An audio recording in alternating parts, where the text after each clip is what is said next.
Tengo en la línea y me da muchísimo gusto saludarte, Paula Alejandro Sánchez, socio de Perception 21 Energy. ¿Qué tal? ¿Cómo estás? ¿Qué tal? David, ¿me escuchas? Yo te escucho perfectamente. ¿Tú me escuchas a mí?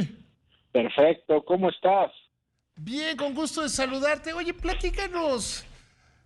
¿Qué tan verosímil puede ser la explicación que dio la Comisión Federal de Electricidad en el sentido de que un trabajador se tropezó y que estaba trabajando en una línea y dañó las 6 líneas y se cayó el 62% del suministro eléctrico en la península de Yucatán? Yo le decía hace unos momentos al auditorio que parece que capítulo de Homero Simpson dañando la planta nuclear.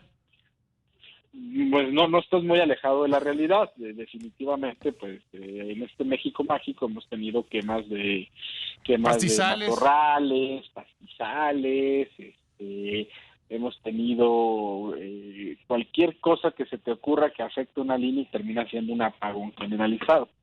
Eh, ¿Qué tan verosímil? Un poco complicado por la manera en que lo presenta CFE, diciendo, pues un trabajador haciendo un trabajo de mantenimiento afecta las 6 líneas, ¿no? Entonces pareciera muy inespecífico, no sabemos qué trabajo era, no sabemos por qué o cuál fue la causa, ¿no? Normalmente esto suele ser una reacción en cadena derivado de que ciertas protecciones de las subestaciones se empiezan a disparar, y dado que la península de Yucatán pues prácticamente depende de una línea, una gran línea eléctrica que conecta a la península, pues si la falla se da al inicio en Campeche, pues ya bye bye Mérida, bye bye Valladolid y bye bye Quintana Roo. Entonces si se te empieza a ir se te genera un apagón generalizado en toda la zona.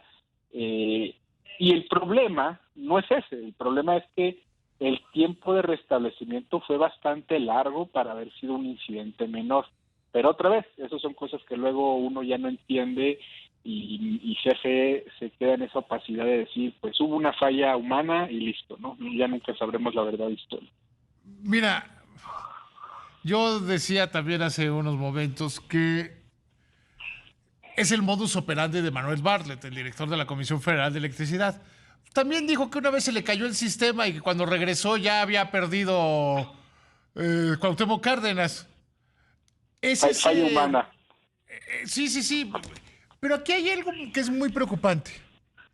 ¿Realmente es tan vulnerable la seguridad de las redes de energía que un trabajador, que además, gracias a Dios, no le pasó nada, porque aquí habría que considerar, si alguien tiene un problema con un cable de luz en su calle, lo más probable es que se electrocute o por lo menos termine muy grave en el hospital, que aquí digan, bueno, no, fue una falla.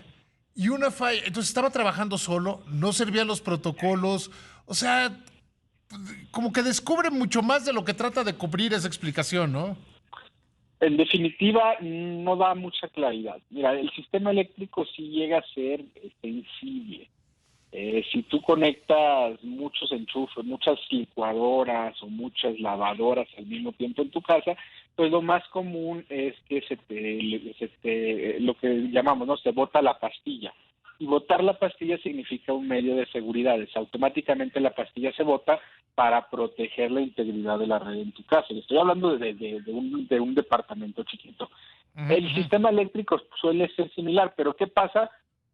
Pues terminas con el problema, le desconectas los aparatos Y si y tienes una restableces. casa más o menos bien, tiene muchos bloqueadores para que no se vaya la Exacto, energía en todo el departamento. exactamente. Ahora bien, ahí es donde ya luego empezamos a donde no podemos entender mucho de la explicación, o bien pareciera que los trabajos no fue en una red, sino en una subestación que conecta las 6 líneas de transmisión que se cayeron al mismo tiempo. Entonces pudiera ser un trabajo de mantenimiento, pero sin duda llegar a una situación, a un error humano, es porque no se siguieron los protocolos.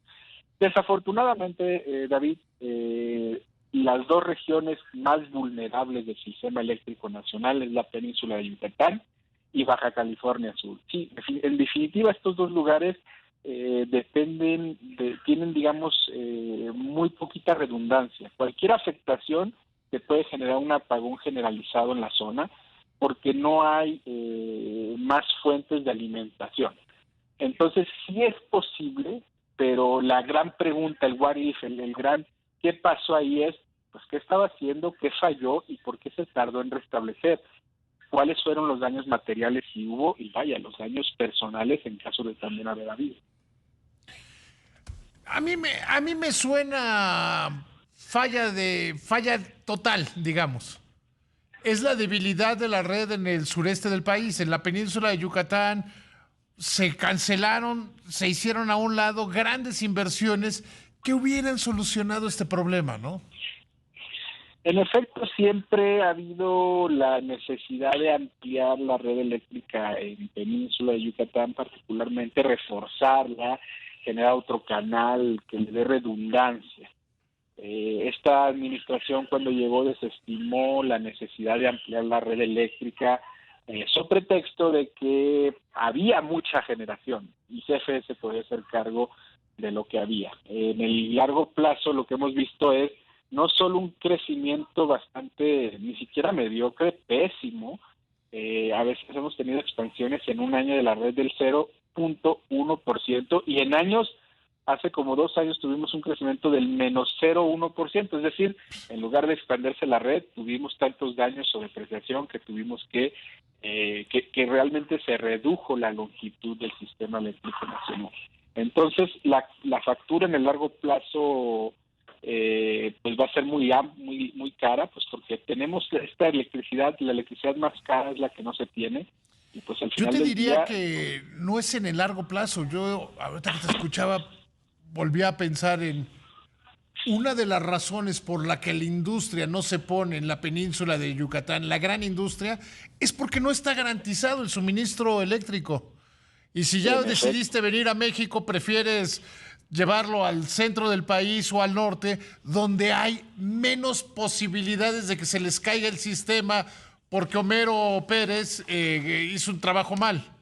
en efecto, te acabas de dar al clavo y ese ha sido el lastre de la península, porque el gran crecimiento demográfico que ha tenido Yucatán, el gran crecimiento de Quintana Roo, muchas veces cometemos el error de decir, es que el crecimiento medio de la energía eléctrica fue del 3%, entonces hay que ampliar más o menos en consecuencia. No, lo que nos interesa más que el crecimiento medio es el crecimiento de la demanda máxima, y esa a veces Claro. crece a niveles del 7%, lo cual pues genera que haya una debilidad y falta de energía, lo cual pues no puede albergar una industria eficiente en estas zonas.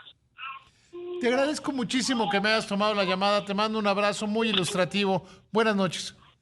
Hombre, David, muchas gracias. Nos despedimos con Homero Pérez. Hasta luego, que hay que buscar qué tan bien está Homero Pérez. Exactamente. Muchísimas gracias, David.